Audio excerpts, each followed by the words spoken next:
இப்போ நான் வந்து கடை வச்சிருக்கிறது வந்து மெயின் ரோடில் தான் கடை வச்சிருக்கிறேன். பாருங்க, வானம் தெரியுதா?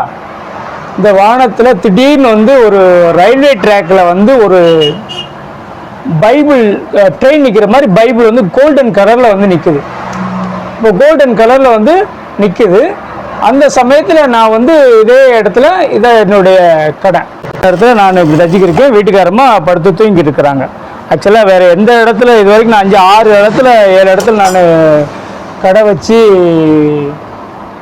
5-6 இடத்துல நான் வந்து கடை வச்சு என்ன பண்ணிட்டேன், எடுத்தாச்சு. இது வந்து லாஸ்ட்டாக வேறு வழியே இல்லாமல் நான் அந்த இடத்துல வந்து கடையை வச்சிருக்கிறதான சூழ்நிலை. இது என்னை அறியாமல் நடந்த ஒரு சம்பவம் மாதிரி தான் இந்த சொல்கிறேன் நான்.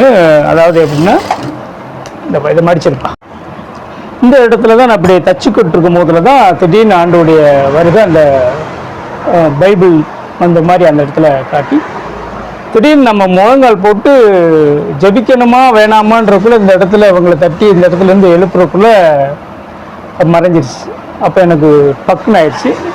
எந்திரிச்சிட்டேன். கர்த்தருடைய பரிசுத்த நாமத்திற்கு ஸ்தோத்திரம் உண்டாவதாக. இந்த முன்னாடி நான் இந்த படமெல்லாம் இது பண்ணி கடையை நான் உங்களுக்கு காட்டியிருந்தேன்ல, இது ஏற்கனவே நான் ஒரு பதிவில் கூட நான் உங்களுக்கு காட்டியிருக்கிறேன். இந்த பதிவை மிகவும் எச்சரிப்பு கொடுத்து மிக முக்கியமாக ஆண்டவர் ஏன் போட சொன்னாருன்னா, இந்த டெய்லரிங் வேலையை பார்த்து கொண்டு இருக்கிறது இந்த காரியங்களை குறித்து நான் ஏற்கனவே 2012 4வது மாதத்தில் எனக்கு கனவு ஆண்டவர் காட்டினார். நான் அப்போவும் டெய்லர் கடை வச்சுருந்தேன். ஆனால் இங்கே இல்லை, பல்லடத்தில் வச்சுருந்தேன். பல்லடத்தில் செட்டிப்பாளையம் ரோட்டில் வச்சுருந்தேன். கிட்டத்தட்ட பார்த்திங்கன்னா அப்போது வந்து எனக்கு பாலாஜி நகரில் ஆக மொத்தம் நான் அந்த டெய்லர் கடையை 7 தடவை வச்சு எடுத்துட்டேன். அதாவது விருதுநகரில் கத்தாளம்பட்டி தெருவிட்ட ஒரு தடவை வச்சுருந்தேன். 2வது இங்கே தாதம்பட்டி ரோட்டில் வச்சுருந்தேன். அப்புறம் திரும்ப நான் ஆண்டோடைய அழைப்புப்பட்டு அந்த மெடிக்கல் ஷாப்பெல்லாம் இது பண்ணி அதுக்கப்புறம் தான் இதெல்லாம் நடந்தது. அதுக்கப்புறம் எடுத்துகிட்டு நான் அதுக்கு முன்னாடி நடந்ததை நான் அந்த ஏசு செய்த அற்புதம்ல நான் உங்களுக்கு போட்டுக்கிட்டு அதை தொடர்ந்து நீங்கள் கேட்டுட்டு வந்தீங்கன்னா அதனுடைய பதிவு உங்களுக்கு புரியும். அதுக்கப்புறம் நான் வந்து பல்லடத்துக்கு போய் கம்பெனி வேலையெல்லாம் பார்த்து கம்பெனி வேலையெல்லாம் எனக்கு என்ன செய்கிறதுன்னு தெரியாமல் அங்கே பாவம் தான் அதிகமாக இருக்குது. அப்படிப்பட்ட சூழ்நிலையில் நம்ம அதில் உள்ள நிலைக்க முடியல. ஒவ்வொரு வாரத்தில் ஒரு கம்பெனியில் போய் உட்கார்ற மாதிரி 2 வருஷம் பல்ல கடிச்சு அப்படி இப்படின்னு செய்து பார்த்தேன். சரி, நம்ம எதுக்கு இப்படி இருக்கணும்னு சொல்லிட்டு பிறகு சொந்தமாக வந்து டெய்லர் கடை வச்சுருவோம் அப்படின்னு சொல்லி டெய்லர் வேலையை அங்காளம்மன் கோயிலுக்கு அப்படி தான் நான் டெய்லர் கடை வச்சுருந்தேன். அப்போவும் என்னால் தொடர்ந்து நடத்த முடியல, ஆள் கிடைக்கல. அந்த சூழ்நிலையில் நான் டெய்லர் கடை எடுக்க வேண்டிய வந்து பழையபடிக்கு வேறு ஒரு வேலையில் சேர்ந்தேன். அங்கே அந்த வேலையிலையும் என்னால் தொடர்ந்து பயணிக்க முடியல. ஒரு 6 மாதம் 1 வருஷம் இப்படி ஒவ்வொரு வேலையாகவும் கிட்டத்தட்ட அந்த வேலைகளே 7 வேலை நான் பார்க்க வேண்டிய சூழ்நிலை ஆயிடுச்சு.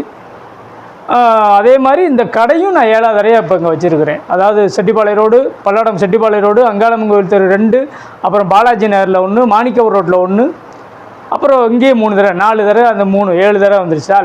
அப்போ 7க்கு நமக்கு ஒரு பெரிய சம்மந்தம் இருக்குது. 7ஆம் எக்காலத்துவன்ற மாதிரி 7வது தடவை 7 என்னுடைய வாழ்க்கையில் அமைஞ்ச வண்ணமாக இருக்குது. நான் பார்த்த தொழிலும் பார்த்திங்கன்னா மெடிக்கல் ட்ரிப் வேலை பார்த்துட்டேன், பருப்பு வியாபாரம் பார்த்துட்டேன், டெய்லரிங் வேலை பார்த்துட்டேன், கம்பெனி வேலை பார்த்துட்டேன், செக்யூரிட்டி வேலை பார்த்துட்டேன், சூப்பர்வைசர் வேலை அந்த மாதிரி வேலை பார்த்தாச்சு, மிஷினரியாகவும் பார்த்தாச்சு, மெடிக்கல் உள்ளேயும் வேலை பார்த்தாச்சு. அதுவும் 7 தடவை பார்த்தாச்சு.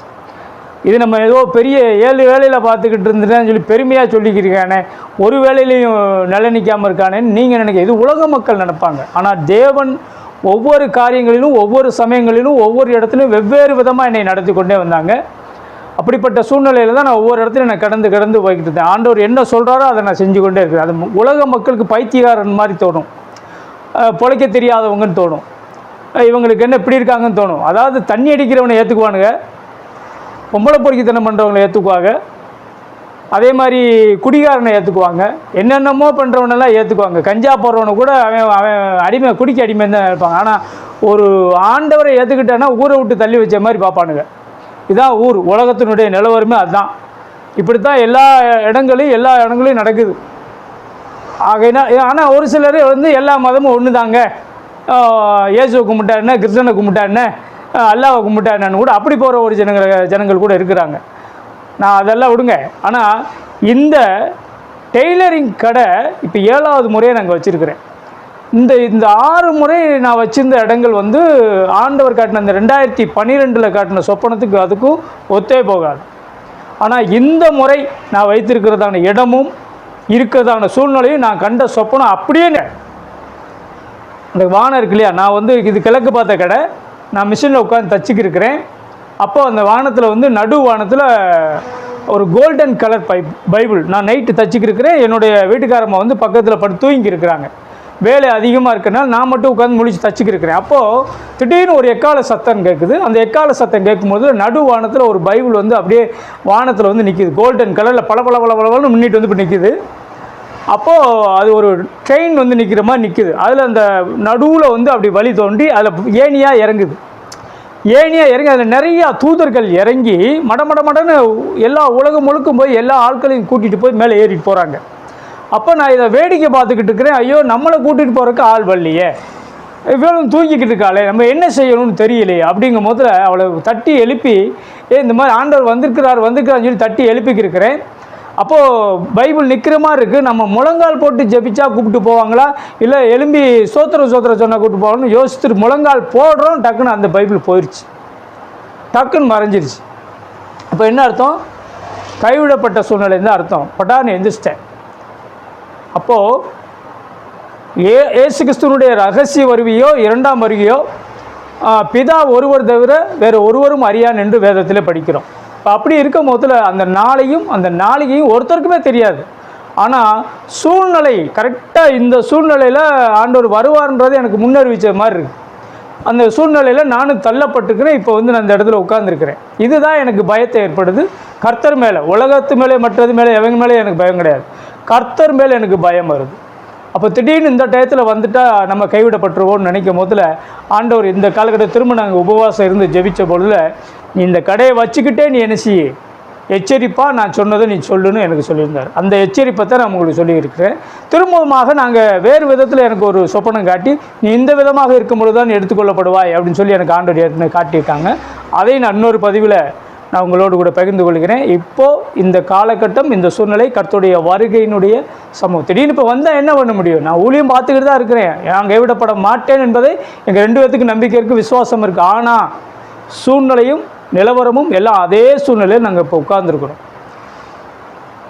இதைத்தான் நான் உங்களுக்கு முக்கியமான பதிவாக, எச்சரிப்பின் பதிவாக உங்களுக்கு வெளியிடுகிறேன். காரியம் இந்த பதிவு இன்னொன்று ஆண்டவர் சொல்லியிருக்கிறாரு. என்னை போல் அழைப்பு பெற்று எத்தனையோ ஊழியக்காரங்கள், எத்தனையோ நபர்கள் இன்றைக்கி அந்த அழைப்பை விட்டுட்டு மாறி வேறு ஊழியம் பார்த்துக்கிட்டு இருக்கிறீங்க, வேறு வேலையை செய்துக்கிட்டு இருக்கிறீங்க. தயவு செய்து இந்த காலகட்டம் அது அல்ல. உங்களுக்கு கொடுத்த ஊழியத்தை செய்யுங்க, கொடுத்த பாதையில் ஓடுங்க, வேறு ட்ரேக்கில் ஓடாதீங்க. கர்த்தருடைய அழைப்பு நிச்சயமாக அவர் காட்டின பாதையில் ஓடுங்க. கர்த்தர் உங்களுக்கு பரலோகத்தை நிச்சயமாக கொடுப்பார். மாறான அழைப்பில், மாறான காரியத்தில் ஒரு உதாரணத்துக்கு சொல்கிறேன். கோயம்புத்தூருக்கு போகிற ட்ரெயின் போச்சோன்னா கோயம்புத்தூர் போங்க, சென்னைக்கு போச்சோன்னா சென்னை போங்க, கன்னியாகுமரி போச்சோன்னா கன்னியாகுமரி போங்க. மாற்றி ஏறி உட்காராதீங்க. மாறான ஊழிய அழைப்பில் போய் செய்யாதீங்க. மேய்ப்பன் அழைப்பு இருந்தால் மேய்ப்பன் அழைப்பை பாருங்கள். சுவிசேஷக அழைப்பு இருந்தால் சுவிசேஷக அழைப்பை பாருங்கள். அப்போஸ்தலிக் அழைப்பு இருந்தால் அப்போஸ்தலிக் அழைப்பை பாருங்கள். மிஷனரியாக போங்க. அழைப்பு மாறி ஓடாதீங்க. இதை கண்டிப்பாக ஒரு எச்சரிப்பின் பதிவாக நீங்கள் ஏற்றுக்கொள்ளுங்கள். கர்த்தர் தாமே உங்களை ஆசீர்வதிப்பாராக, பாதுகாப்பாராக. ஆமென்.